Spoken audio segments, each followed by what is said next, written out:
What about institutions that want to buy businesses across business lines? Commercial banks or universal banks that buy into insurance companies, into securities and other businesses. How does Basel III apply for multifaceted business lines?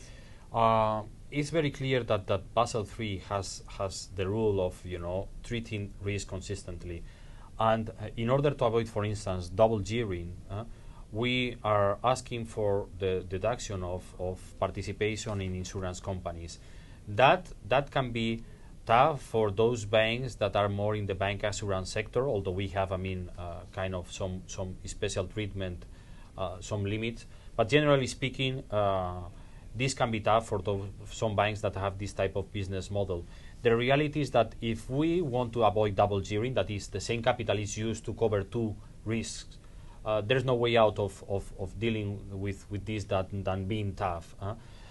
Is this going to impact business models? Yes, but our intention is not to impact business model. Our intention is to treat risks in a consistent manner, so that the higher the risk, the higher the capital.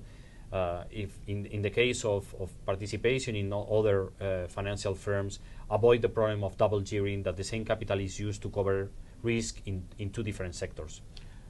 Is there a reality that exists in emerging markets which is essentially different from developed markets, or markets that are not financial centers, which are net recipients of capital, and markets which are essentially net producers of capital?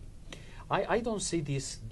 Sometimes you hear this thing of Basel III being designed for developed countries rather than emerging markets.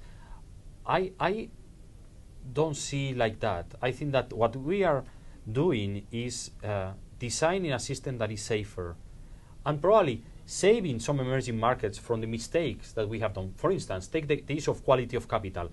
Quality of capital is not an issue in many emerging countries, in particular in Asia. Why? Because the road towards hybrid capital instruments was a road taken by the developed countries and by the financial institutions in those countries. What we are doing now is telling Asia, don't go into the direction of hybrid capital instrument, because we can tell you, because of our experience, that is not a good idea. So we are saving, Asia, the experience that we have had of going into the road of hybrid capital instrument, just to discover that they were not acting as we thought they would act in a crisis. So I don't see this as a competing thing. On the contrary, I think that what is good for a bank in a developed country should be good for a bank in an emerging country, because in the end, the bank in the emerging country is going to get closer to the bank in the developed country. I don't see this type of contradictions. And in the particular area of quality of capital, that's very clear that we are saving, a lot of emerging markets the bad experience that we have had with hybrid capital instruments. Jose Maria Rodon, this is a continuing conversation.